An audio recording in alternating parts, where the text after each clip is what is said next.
Hello সবাইকে, আজকে নিয়ে চলে এসেছি আলুর কোনো রেসিপি। কি রেসিপি জানতে চাও? চলে আসো। তাহলে আলুগুলোকে প্রথমে ছুলে নিলাম। আজকে বানাবো সাদা আলুর তরকারি। প্রথমেই আলুগুলোকে কেটে নিয়ে ভালো করে ধুয়ে নেব। এরপরে একটা কড়াই নিয়ে তার মধ্যে তেল দিলাম, ঘি দিলাম এবং কালো জিরা ফোড়ন দিলাম, একটা চেরা কাঁচা লঙ্কা।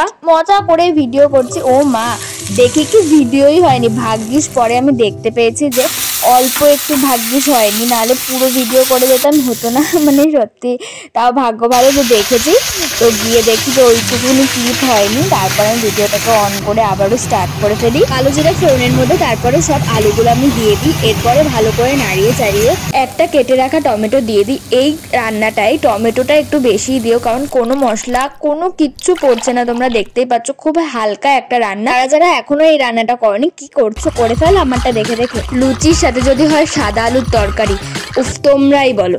আমি কিন্তু সাদা কালারটাকে একদমই যেতে দিইনি, কারণ আমি কোনো মশলা এর মধ্যে অ্যাড করিনি। শুধু তার মধ্যে দিয়েছি নুন এবং পরিমাণ মতো অল্প অল্প করে জল দিচ্ছিলাম ঢেকে ঢেকে। তারপরে একদম শেষে যতটা তোমরা জল রাখতে চাও ততটা দেবে। তার আগে অল্প একটু দিয়ে ভালো করে কষিয়ে নিয়ে তোমরা ফুটিয়ে নেবে। লাস্টে আমি ঘি দিয়ে নামিয়ে দিয়েছি। এবং যেহেতু আমি চিনি এখানে ইউজ করিনি, আর চিনি আমরা খাই না, তাই আমরা এখানে গুড় ইউজ করেছি। কোনো স্বাদের হেরফের হয়নি। তোমরাও চিনিটাকে অ্যাভয়েড করো, আর তোমরাও গুড় দিয়ে ট্রাই করো, ভালো লাগবে, খুব সুন্দর লাগবে। তো ফুলকো ফুলকো লুচি দিয়ে চলো ট্রাই করা যাক আর তোমাদেরকে রিভিউ দেওয়া যাক। গরম গরম যে স্মেল উঠছিল, তো এখন নিয়ে নিয়েছি। মানে ফার্স্ট বার খেয়েছি, মনেই হচ্ছে না এত সুন্দর খেতে। তোমরাও ট্রাই করো। Subscribe bye.